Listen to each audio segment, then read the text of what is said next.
Hello， 大家好，我是乌鸦。我的日常就是玩游戏。大多数玩家在小时候肯定玩过那么一款小游戏，那就是《植物大战僵尸》。这部极富策略性的小游戏是无数玩家心目中的经典。其中卡通扣版的角色形象让玩家记忆犹新。玩家在自家的后院抵御可怕的僵尸入侵，各种僵尸会不断的发起各种攻势。在那个时期，有着如此高质量的小游戏，必然获得了无数玩家的赞赏。而开发《植物大战僵尸》的工作室并没有就此罢休，他们就是美国的宝开游戏。宝开游戏工作室是专门做休闲小游戏的开发商和发行商。他们曾经最出名的作品就是诞生于2000年的《宝石迷阵》，就是让相同的宝石连成3个就会消失的消除类休闲游戏，也就是如今的对对碰。别看是对对碰这种小游戏，在当时可是引起了无数游戏玩家的青睐，并且这款游戏在2002年入选了 IGN 主办的世界电脑游戏名人堂，成为了继俄罗斯方块之后第2款入选的同类游戏。后来宝开游戏又制作了很多小游戏，但都没有得到太多的反响。直到2009年《植物大战僵尸》横空出世，这款游戏的策略性和挑战性备受好评，大量的角色和卡通的画风注入到这款策略塔防游戏。在每过一关之后，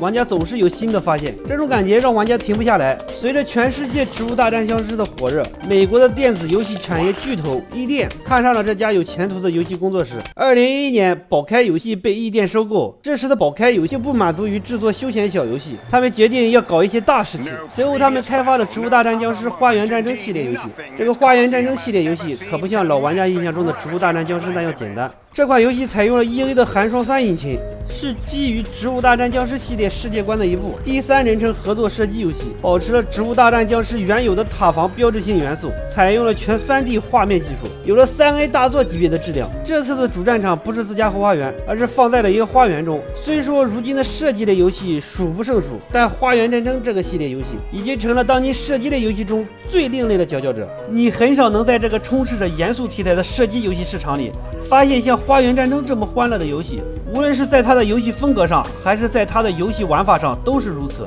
这个系列对于原版《植物大战僵尸》角色神韵的把控可以说是非常到位。原版的邻居疯狂大夫和各种各样的植物，还有奇形怪状的僵尸们，都完整的保留到了花园战争中。不仅如此，这款游戏还加入了更多角色，比如说像移动炮台一样的橘子，还有被设计成魔法师的玫瑰。僵尸也有能召唤机甲的小僵尸，每换一个角色都会给玩家完全不同的体验。不同的角色有着不同的技能，这就导致了每个角色都有着不同的定位，就像守望先锋类似，有辅助、输出、重装支援不同的定位。这也加强了这款游戏在 PVP 模式中的竞技性。多人模式中，玩家之间的配合非常重要，玩家运用不同的角色互相配合，展现出团队配合的力量，让这个模式非常难玩。花园战争发布的1年中，已经出现了许多其他有竞争力的射击游戏，例如守望先锋和EA的战地1，而花园战争要在众多对手中脱颖而出，完全不用担心。因为这款游戏充满了疯狂的幽默，它到目前为止仍然是最另类的射击游戏，